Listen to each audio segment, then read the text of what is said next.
title, blood money. Tony's heart raced as the black mist enveloped him, choking the air from his lungs. His legs kicked frantically, but the shadows tightened their grip around him, pulling him down into the abyss. The last thing he heard was Luca's scream, a distant cry of helplessness, fading into the thick, suffocating darkness. Then there was nothing. Tony awoke with a gasp, his body jerking upright. He was back in the butcher shop, the same place where it had all started.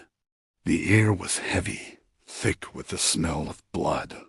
He felt the cold steel beneath his hand and realized he was gripping the handle of the cleaver that had once belonged to his father.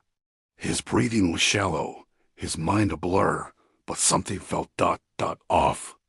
He stood, his legs unsteady, and looked around. The butcher shop had changed. The walls were warped, as if the very fabric of reality had been twisted. A low hum vibrated through the air, like the deep pulse of a heartbeat. "Welcome back, Tony," a voice echoed, low and haunting. Tony spun around, but there was no one there. Just shadows and distorted figures flickering at the edges of his vision. The voice seemed to come from all directions. "Did you really think you could escape your father's curse?" The voice laughed. It was the same figure, the one who had tormented him since the beginning. Tony gritted his teeth. "I'm not afraid of you."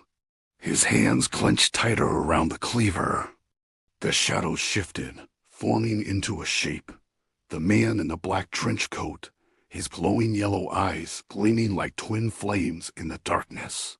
"It's not me you should fear, Tony," the figure said. "It's what your father did, what you did." Tony's vision blurred again, and he stumbled backward. The scene before him shifted, distorting into something else, a memory. A long-forgotten memory. His father's voice echoed in his ears. "Never forget, Tony. Blood is thicker than water, but it can also drown you." The butcher shop began to warp again, its walls stretching, bending like they were made of flesh. Tony's stomach turned. He could feel the weight of the blood in the air, thick and oppressive. A low growl rumbled from somewhere in the shadows. Tony turned, and his blood ran cold. There, in the corner of the room, stood a figure, a monstrous version of his father. His eyes were black voids, and his face was twisted in an eternal, grotesque grin. "You are my legacy," the figure growled, stepping forward, its form stretching like it was made of smoke and darkness. "You are my blood, Tony."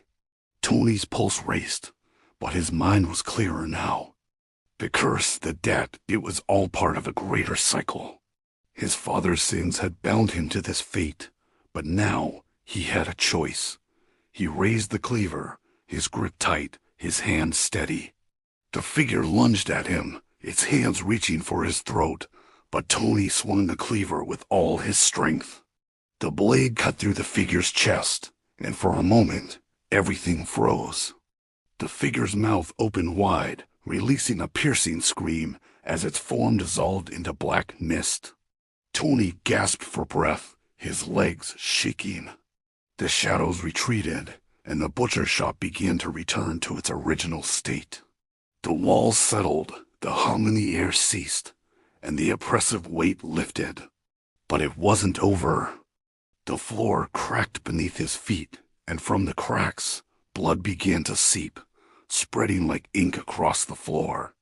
The voice returned, distorted and mocking. "You think you've broken the curse, Tony? You think you've won?" Tony looked down at the blood, his father's blood, spreading toward him. His reflection appeared in the darkened liquid, and in that moment, he saw the truth. The blood was always going to be part of him. It had always been there, a part of the Calabrese legacy. There was no escaping it. Tony let out a sharp breath and stood tall, gripping the cleaver. The figure's voice echoed one last time. "You are your father's son, Tony. The blood will always call to you." With one final determined swing, Tony severed the blood that was creeping toward him. The dark figure's laughter faded into nothingness as the butcher shop fell silent. Tony stood alone in the center of the room. His body was bruised, his clothes stained with blood, but for the first time in what felt like forever, he felt free.